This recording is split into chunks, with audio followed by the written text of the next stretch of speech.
서를 한 80분 정도 올려서 봤는데 경년마다 하면 어떠냐 뭐 이런 의견과 매년마다 교육분 하면 좋겠다 뭐 이런 얘기가 있는데, 사실 수련회 전체 진행은 별로 안 어려웠는데 이제 교육부가 하여튼 이렇게 할 줄은 몰랐거든요. 저희가 그냥 간단히 애들을 맡아서 해보자 이렇게 됐다가 점점 이게 늘어나서 이제 교육부가 됐기 때문에 계속 같이 기도해 주시면 좋겠고, 저도 되게 뭐랄까요, 이렇게 수련회 인도를 할 때마다 언제나 되게 긴장해 있고, 제가 간사 때는 저희 맨날 혼난 기억밖에 없어가지고 되게 이렇게 못하면 맨날 긴장해 있어요, 혼날까봐. 근데 이번에는 진짜 약간 공동 목회하는 것처럼 서로 모자랄 때 백업해주고 하면서 되게 저도 되게 즐거웠던 것 같아요. 몸은 좀 피곤하긴 했지만 여러분도 평가서 써주시면서 또 필요한 것이 있으면 같이 또 만들어가면 좋겠다 싶습니다.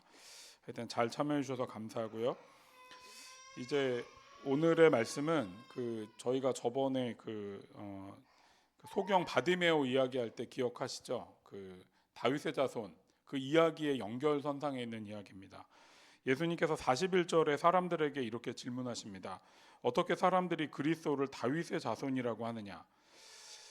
예수를 처음으로 분명하게 다윗의 자손 예수여라고 이렇게 부른 사람은 바디메오라고 얘기했지만, 실제로 이 얘기가 처음에 나온 데는 마태복음 11장입니다. 제가 읽어볼게요. 그래서 무리가 모두 놀라서 말하였다. 이 사람이 다윗의 자손이 아니냐. 예수가 귀신 들린 사람을 귀신을 쫓아내주고 난 다음에 사람들이 깜짝 놀라면서 뭐라고 얘기했냐면, 이 사람이 다윗의 자손 아니야? 이렇게 얘기했던 거예요. 그러니까 명시적으로 예수가 다윗의 자손이다라고 말한 건 바디메오가 처음이지만 이 얘기가 전부터 있었습니다. 이 예수를 다윗의 자손이라 말한 것, 이게 왜 중요하냐면, 이 당시에 유대인들은 메시아를 다윗의 자손이라는 관용어구로 불렀어요. 그래서 다윗의 자손이 그의 이제 후손 중에 하나다라는 뜻이라기보다는 다윗의 자손이라는 이 단어가 이 사람들에게 기본적으로 갖고 있는 의미는 메시아라는 의미와 동의어로 쓰였기 때문에 이 말이 되게 중요합니다. 그래서 마태복음 12장에 나오는 요 말은 뭐냐면, 이 사람이 다윗의 자손, 이 정도면 다윗의 자손이라고 불릴만, 메시아라고 불릴만 하지 않아? 이렇게 말하는 게 이제 이 말의 실제 뜻입니다. 그런데 예수님이 이 논쟁에서 이제 인용하시는 건 시편 110편인데요. 시편 110편은 사실 이 당시 유대인들에게 되게 자주 인용되고 알고 있는 말씀이었어요. 신약에만 17번이 인용됩니다. 110편이. 그 중에서도 1절과 2절이 되게 중요한데 제가 읽어볼게요. 주님께서 내 주님께 말씀하시기를 내가 너의 원수들을 너의 발판이 되게 하기까지 너는 내 오른편에 앉아 있어라 하셨습니다. 주님께서 임금님의 권능의 지팡이를 시온에서 하사해 주시니 임금님께서는 저 원수들을 통치하십시오. 이렇게 되어 있습니다. 근데 무슨 말인지 되게 헷갈리죠. 도대체 뭔 소리야? 근데 이게 있잖아요. 우선은 처음으로 알아야 될 게 이게 다윗이 쓴 시예요. 다윗이 환상 가운데 보았는데 내 주님이 내 주님께, 그러니까 주님이 두 명이야. 얘기하는 거죠. 이 밑에 공동 번역을 보게 되면 야훼께서 내 주께 선언하셨다. 내 오른편에 앉아 있어라. 내가 내 원수들을 내 발판으로 삼을 때까지 야훼가 시온에서 너에게 권능의 왕장을 내려주시리니 내 원수들 가운데서 왕권을 행사하여라. 그러니까 이게 이런 거예요. 그러니까 메시아가 있고 하나님이 있어요. 야훼 하나님. 유대인들의 우리가 하나님이라고 부르는 분은 실제로 이게 히브리어로는요 YHWH거든요. 근데 이게 모음이 없고 자음만 있어요. 지금은 어떻게 부르는지 몰라, 그 히브리어를. 근데 우리가 대충 이걸 어떻게 부를까로 따져 보니까 야훼가 가장 맞을 것 같아. 왜냐면 이 말이 너무 거룩해서 부르질 않았어요. 심지어는 이거를 베낄 때마다 야훼란 단어가 나올 때마다 한번 샤워하고 목욕제게하고 이걸 썼단 말이에요. 그러니까 이 단어를 입에 올리는 게 이게 이제 불경스럽다 그래서 모음을 아예 몰라요. 몇천 년이 지나니까 이걸 몰라. 그리고 자음만 보고 있어. 근데 이 자음의 뜻을 비슷하게 맞춰보니까 그게 야훼라는 거예요. 그러니까 야훼 하나님이 있고, 우리가 성삼위일체라고 할 때 또 예수님이 계신데 이분이 우린 메시아잖아요. 그러니까 이 두 분이 얘기하는 거야. 다윗이 환상 가운데 이 두 분을 본 거죠. 근데 뭐라 그래요? 야훼께서 메시아에게 말씀하시는 거예요. 뭐라고? 넌 내 오른편에 앉아 있어라.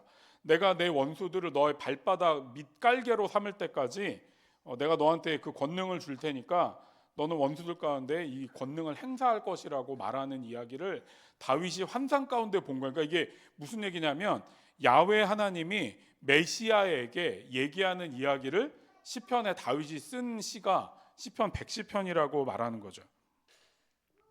그러니까 이 유대인들은 이 두 번째 주 야훼 하나님이 계시고 두 번째 그 주를 메시아로 보았던 거예요.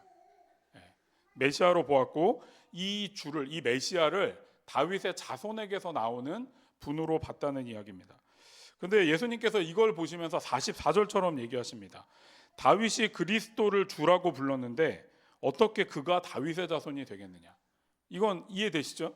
너희가 이 야훼 있고 메시아가 있는데 이 메시아를 너희가 다윗의 자손이라고 부르는데 다윗이 너희가 잘 아는 시편 110편에서 저 메시아를 주라고 부르잖아.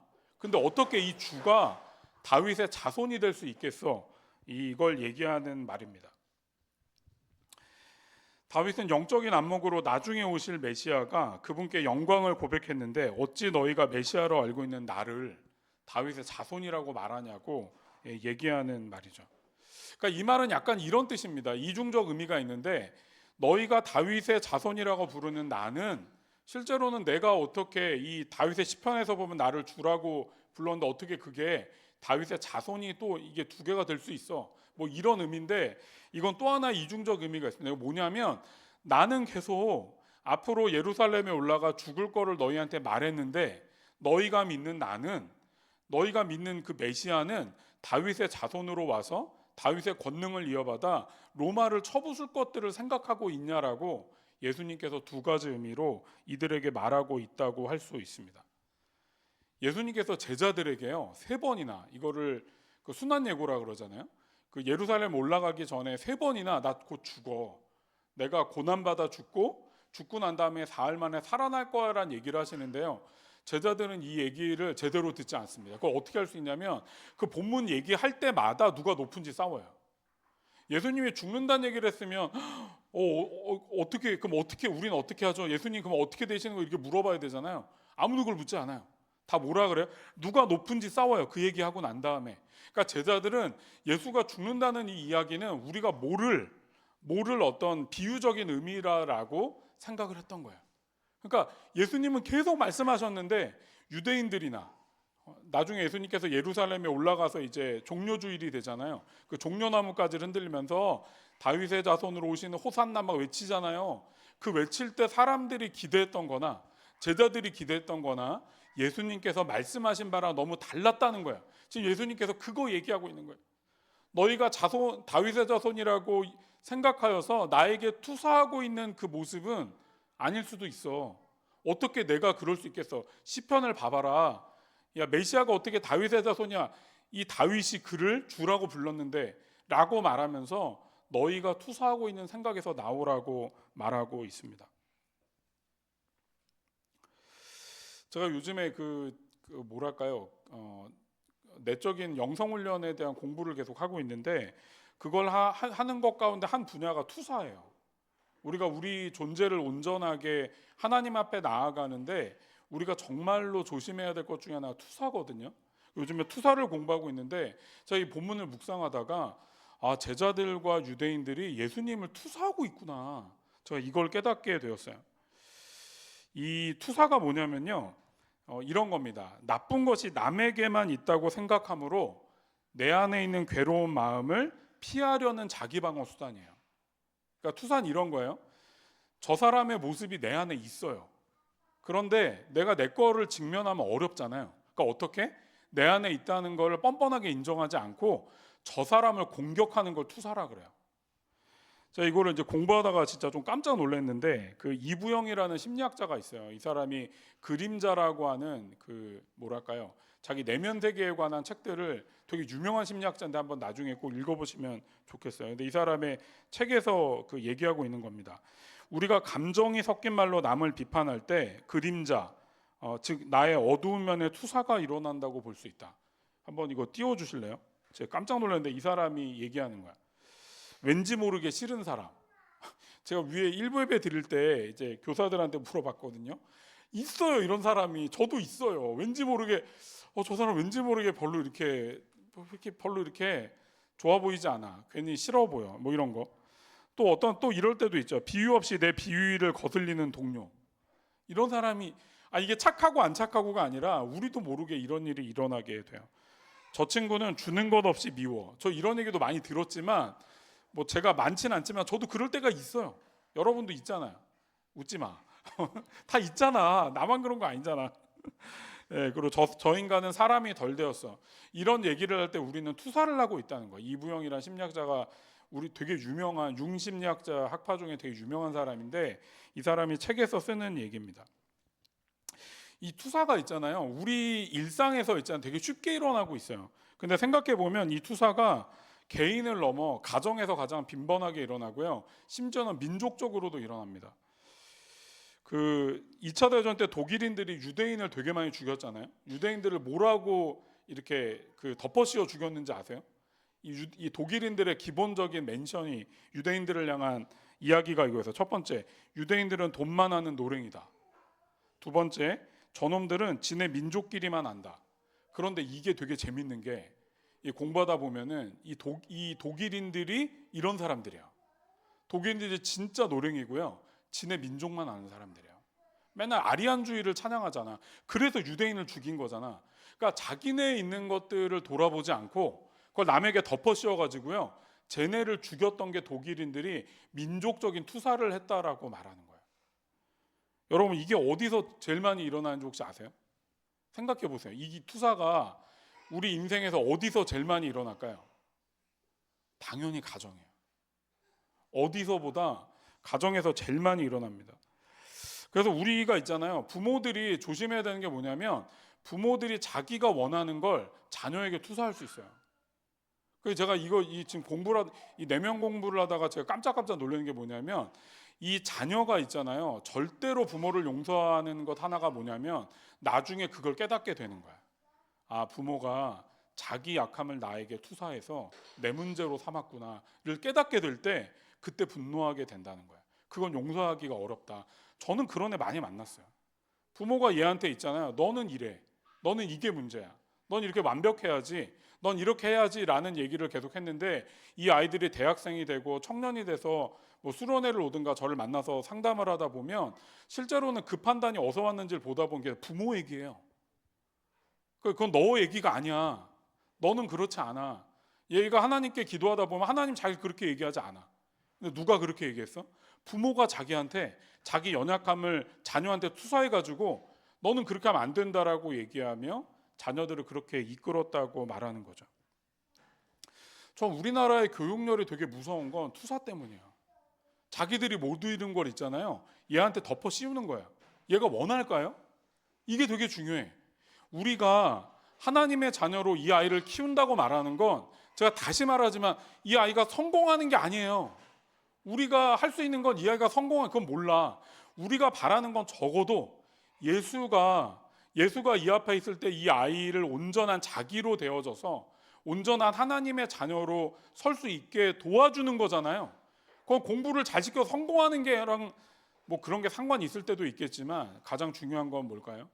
우리가 이 아이가 자기가 누군지를 찾아가게 만들어주는 것을 잊어버리면 우리가 못 이룬 거 있잖아요. 그걸 아이한테 투사해요. 전 되게 많이 봤어요. 그런 것들의 이 현상들에 대해서. 근데 이게 있잖아. 되게 무서운 게 뭐냐. 자녀가 그걸 용서하지 않는다는 거야. 나중에 인식하고 난 다음에. 이건 우리 부모가 그렇게 했구나. 그것에 대한 건 용서하지 못한다고 말하는 거죠. 또 하나 무서운 게 뭐냐면 투사를 했는데 얘가 그거를 인식하지 못하고 투사인지를 몰라. 그러고서 자기 걸로 받아들여. 그걸 뭐라고 얘기하냐면 그걸 내사라고 말해요. 그걸 내적 투사라고 말합니다. 누군가 나한테 얘기했는데 너는 이상하게 너는 되게 좀 이렇게 뭐랄까 사회적으로 못 받아들여지는 애야. 너는 내 말 안 들으면 너는 되게 어려울 거야. 사람들이 너 좋아하지 않을 걸. 누군가 그 사람은 투사를 했는데 이 사람은 그걸 쳐내지 못해요. 건강하면 쳐내야 되거든요. 쳐내지 못하고 내 걸로 받아들이는 걸 내적 투사, 내사라고 말해요. 내사가 반복되어지는 걸 뭐라고 말하냐면 이걸 가스라이팅이라고 말합니다. 우리가 있잖아요. 자녀들을 온전히 대하는 걸 잊어버리면 안 돼요. 우리가 자녀를 투사해서 자녀가 그걸 내사해 가지고 마치 그런 성공하지 못하면 난 망한 거다, 나는 아무것도 아니다, 난 잘 살아야 된다, 이것들을 내 걸로 가져가게 되면요 어떻게 되냐면, 그럼 우리가 내사를 하는 아이를 만들거나 아니면 나중에는 부모를 원망하는 누군가를 세울 수도 있습니다.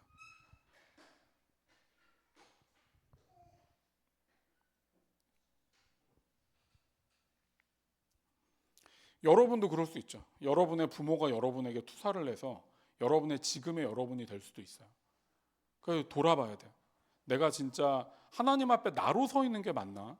아니면 내가 누군가에게 투사돼 있거나 자녀를 키우거나 사람들을 만날 때 내 연약함을 인정하지 않고 그것들을 누군가에게 투사해서 그렇게 살아가고 있는 건 아닌가를 돌아봐야 됩니다.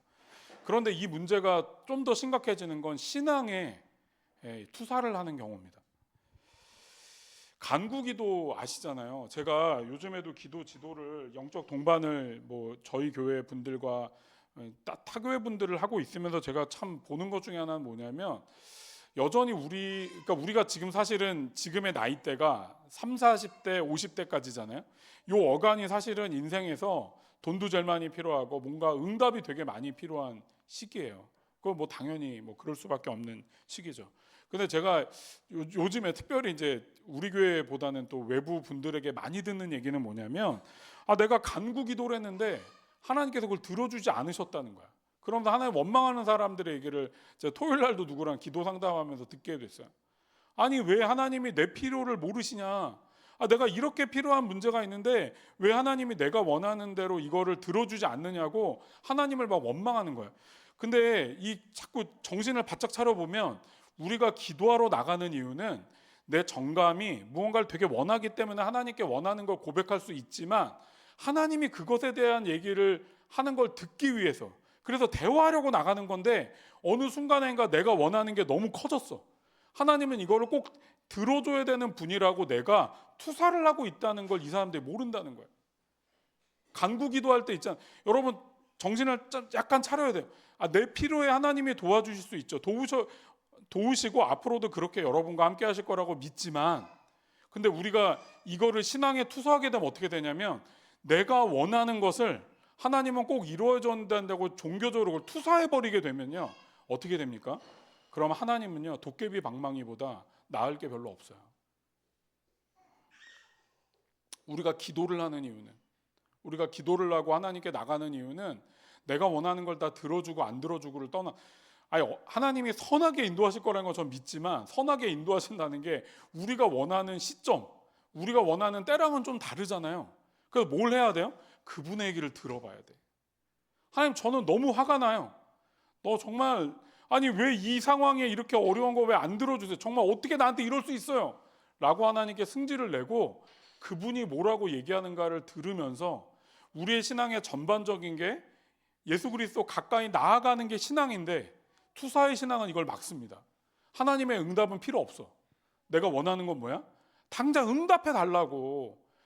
당신은 도깨비 방망인데 왜 들어주지 않아? 라고 말하게 될 때 우리는 투사적인 신앙을 갖게 됩니다. 그래서 저는 우리가 이 투사의 신앙이 되게 만연하고 있구나라는 생각을 좀 많이 해보게 됩니다. 사랑하는 여러분, 전 여러분이 잘 되기를 위해 기도합니다. 근데 제가 맨날 얘기하잖아요. 그거보다 더 기도하는 건 여러분이 주를 더 알아가기를. 제가 이렇게 그 어려움에 처한 분들, 뭐 모든 분들은 아니지만 제가 얘기하잖아요. 이렇게 기다렸다가 여러분들이 저한테 와서 같이 기도를 해달라고 얘기하다 보면 제가 뭘 보게 되냐면 막 그런 마음이 들 때가 있어요. 하나님, 이 분의 이 문제가 빨리 해결되기를 원합니다만, 또 한 마음은 이 해결되는 과정 가운데 주님이 함께 하심을 이분이 깊이 알면 좋겠습니다. 정말 그걸 알아서 주님을 좀 더 알아가게 되기를 너무나 바랍니다라고 제가 기도합니다. 그런 때가 있죠. 그런데 하나님 내가 원하는 대로 들어주지 않아서 그럼 어떻게 해요? 그때 공동체가 함께 도와주는 거예요. 그때를 버틸 수 있도록. 제가 생각하는 공동체는 그런 때입니다. 하나님의 길을 가는데 이 사람이요 응답의 길까지 아직은 좀 시간이 걸려요. 어떻게 해야 돼요? 같이 도와야 돼요. 어떻게 같이 살 수 있을지, 어떻게 이 시기를 같이 넘어갈 수 있을지를 고민하고, 이 사람이 그때를 또 넘어서 또 다른 누군가 어려울 때 함께 도울 수 있는 것이 정말 참된 신앙이 아닐까 그런 생각을 하게 됩니다. 저 이번 지난주에 저희가 토일월로 5교회 연합수련을 갔다 오면서 그 목사님 얘기를 제가 들으면서 저도 참 되게 깨달은 게 많고 은혜를 많이 받았는데, 제가 이제 그분의 그 말씀을 좀 마음에 계속 저도 그렇게 생각하는 게 막 있어서 공감을 하면서도 이 말씀을 준비하면서 제가 느끼게 되는 게 뭐냐면, 어쩌면 이 세상이 말하는 방향의 삶을 우리가 주님께 투사해서 우리 신앙으로 바꿀 수도 있구나, 이런 생각을 하게 됐어요. 이 세상이 뭘 말하잖아. 성공적인 것, 잘 사는 것, 뭐 돈을 많이 버는 것, 노후가 안전한 것, 이걸 있잖아요. 신앙에 투사할 수 있어요. 내가 그걸 정해놨어. 그게 하나님의 뜻이고 하나님 원하는 거라고 정해놓고서 하나님께 그걸 이렇게 맞춰놔. 내 삶에 내가 탐욕스럽거나 정말 뭐랄까 온전하게 주를 따르지 않는 건데, 이게 신앙이라는 명목하에 그걸 괜찮다고 말할 수도 있구나. 이게 투사예요, 투사. 내가 생각하는 안전함을요, 이 안전함은 실제로 제가 지난주에도 누구랑 상담을 했는데 그 친구가 저한테 그러더라고. 이제 저희 교회는 아니에요, 당연히. 근데 그분이 이제 아이를 가지려고 하는데 저한테 그러는 거야. 목사님, 제가 아이를 갖고 취직을 할 수 있을까 막 고민을 했다는 거야. 그래서 아이를 갖고 취직할 수 있을까를 막 머리에서 엄청나게 돌렸더니 이분의 이제 일하는 게 좀 독특한 일이라 그래도 취직은 되지 않을까? 라는 생각을 했더니 마음에 막 평안이 왔다는 거야. 근데 제가 보기에 너무 이제 그건 참 재밌는 얘기죠. 왜냐하면 그냥 뭐랄까 내가 이제 임신하고 애를 낳고 직장 가면 모든 게 이런 일은 없잖아요. 지금 임신하는 것도 어려운 가정이 엄청나게 많고요. 저희 교회도 2가정이 다 출산을 했잖아요. 아이가 막 아파가지고 며칠 동안 막 고민을 하고, 뭐 그것만의 문제가 아니에요. 뭐 여러 가지 사고가 날지 뭐 무슨 일이 터질지 뭐 우리 인생이 어떻게 알아. 안전이라는 건요 착각이에요, 착각. 그걸 하나님께 투사하는 게 아니라 주님을 붙잡는 게 안전이야. 이 안전이라고 말하는 걸 주님께 투사해서 나를 그렇게 지켜줘야 당신이 하나님이지라고 말하는 게 투사라니까요. 예수를 믿고 따르는 길 자체, 우리가 이 세상에서는 어렵고 힘들 수도 있지만 주님이 다시 오셔서 그분과 함께 살아갈 세상이 안전이에요. 여기가 그 주님의 은혜 아래서 사는 게 안전이고요. 거기서 문제가 생기고 어려워도 또 그 길을 걸어갈 수 있게 도와주시는 주님이 함께하는 것, 이걸 넓은 의미의 안전이라 말할지 모르지만 우리가 이런 생각들을 하지 못하면요, 우리가 생각하는 세상을 만들어 두고요, 신앙 가운데 그걸 투사해요. 하나님 그걸 안 들어주면 그건 원망해. 사랑하는 여러분, 예수 그리스도는요 우리가 원한 대로 보는 게 아니에요. 그분이 보여주시는 걸 보는 거예요. 지금 예수님이 그거 얘기하고 있는 거예요. 너희는 나를 다윗의 자손이라 부르면서 너희가 원하는 걸 나한테 덮어 씌워놨잖아. 나는 그렇지 않아. 내가 말한 걸 좀 들어봐. 나 죽는다니까. 곧 나 고난받고 되게 비참하게 죽을 거야. 베드로야, 너 나 떠날 거라니까. 근데 있잖아, 나 다시 살아나서 부활의 첫 소망이 될 거야라는 얘기를 계속하고 있는데 제자들은 보지 못합니다. 왜? 그들의 신앙이 투사의 신앙을 갖고 있기 때문입니다. 그래서 저는 번영주의 신앙이 있잖아요, 투사적 신앙이라고 생각해요. 이 번영주의를 몇 번 얘기했지만 요즘에 너무 이게 무서워요. 이번에 수련회 가서도 다시 한번 느꼈지만 정말 있잖아요, 잘 사는 걸 신앙과 연결시켜 버렸어. 정말 이게 있잖아요, 이 잘 산다고 말하는 개념이 사실 전 세계에도 몇 나라 안 돼요. 이렇게 말할 수 있는 나라가 대부분 여전히 힘들게 살고 있어요. 그러고 나서 이렇게 풍요하게 못 사는 건 너가 기도 안 했기 때문이야 라고 치환시켜 버려요. 이런 투사의 신앙은 옳은 신앙이 아닙니다. 사랑하는 여러분, 예수를 따라야 됩니다. 우리가 원하는 걸 예수에게 대입해 가지고요, 그분을 따르는 게 아니에요. 그분이 오늘의 이 본문에 나오는 예수가 사람들에게 맞춰주는 분이 아니잖아요. 맞춰줄 때도 있지. 정말 자기를 따르려는 자들에게는 정말 간과 쓸개 생명까지 내주시는 분이지만 온전하지 않은 사람들에게는요 진리를 말씀하세요. 너희는 지금 잘못 알고 있어. 너희가 갖고 있는 신앙은 나를 믿는 게 아니야. 그런데 저는 이 고민을 우리도 해야 된다고 믿습니다. 여러분의 신앙이 투사의 신앙이 되면 안 됩니다. 이 시대가 말하는 것들을 쫓아서 그것들을 나한테 이뤄주면 좋겠다. 저는 여러분의 문제가 해결되기를 바라지만 어떤 면에서 그 문제는 해결되지 않을 수도 있어요. 정말 병이 안 나을 수도 있고요, 재정의 문제가 어렵거나 환경의 상황이 쉽게 나아지지 않을 수도 있어요. 근데 거기서 주님이 나와 함께 하신다면 우리는 그 길을 걸어가는 겁니다. 근데 마치 있잖아요. 너무나 쉽게 예수를 믿으면 성공할 거야. 우리 어머니가 자주 하는 얘기.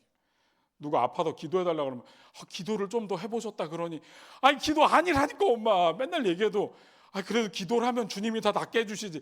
아니 그 말 자체는 틀린 게 아닌데 이걸 일관되게 적용할 수는 없잖아. 전 저희 어머니가 투사의 신앙을 살고 있다고 생각해요. 그러나 나이 드셨기 때문에 뭐 그걸 고치기는 쉽지 않아. 맨날 뭐라고 제가 뭐 이렇게 아니라고 말하지만 에휴 그래 어머니 그냥 그렇게 사셔라. 그러나 그건 아니잖아. 우리가 그걸 믿고 살게 되면 병에 나은 사람 한 사람 외에 나머지는요 자기 신앙이 다 틀렸다고 생각하게 됩니다. 기도를 사실 우리 교회도 이렇게 뭐 막 엄청 부유하고 돈 많은 사람 없잖아요. 제가 제일 무서운 게 그거야. 우리 교회에 부자가 왔는데 이 사람 너무 사업이 잘 되는데 저한테 와가지고 하나님이 날 도우셔서 여기까지 오게 하셨다. 목사님, 교인들 기도시키셔야 돼요. 그래야 저처럼 성공. 나 이런 인간 나올까 봐 너무 무서워. 제가 지금 미리 말할게요. 그냥 큰 교회 가세요. 그럴 거면 그거 아니야. 내가 맨날 얘기하잖아. 왜 하나님이 우리에게 부를 주신다. 여러분이 잘 되게 하는 이유는 뭐라고요? 기억하세요? 여러분이 잘 되게 하는 이유는 뭐라고요?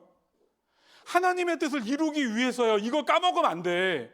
그 사람이 잘나서 돈을 많이 벌게 하는 게 아니라 하나님이 그 사람을 통해 일할 게 있기 때문인데 그걸 잊어버렸어. 어떻게 투사해? 내가 잘 살고 있어. 그걸 신앙에 투사해서요. 자기 인생을 괜찮다고 믿는 분들이 있을 때 전 큰 교회에서 많이 봤어요. 뭐 어떻게 하겠어. 장로님들이니까 그냥 네, 맞습니다. 이러고 넘어가죠. 그러나 참된 신앙은요. 부함과 잘 되는 것과는 물론 주님이 은혜를 베푸시죠.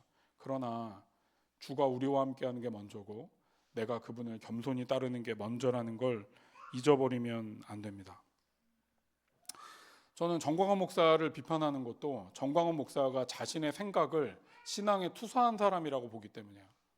그 사람의 생각 너무 이상하고 말도 안 돼서 뭐 이렇게 설명하고 싶지까지 않은데 이 사람의 신앙이야말로 투사의 신앙이에요. 그게 무서운 게 뭐냐면요. 이데올로기가 무서워요. 왜냐하면 이데올로기를 신앙과 헷갈리면 이제 망가지기 시작해요. 근데 정치적인 성향이요. 신앙적으로 이렇게 이걸 붙이잖아요. 실제로 제 선배 목회자들 저보다 한 15년 정도 앞에 장신대를 나오신 분의 그 동기방에서 있었던 이야기인데 그 한 분이 너무 여기서 그 뭐 좌파는 공산당이다 이런 얘기나 아니면 우파는 뭐 다 망할 것 이런 얘기 하지 말자고 했더니 한 목사님이 거기 글을 썼다는 거야. 빨갱이는 다 죽어야 된다고. 그래서 그런 얘기 좀 하지 말자. 뭐 빨갱이인지 어떻게 하냐고 얘기했더니 예수님께서 죄 지은 사람은 용서해 주셔도 빨갱이는 용서하지 않는다고.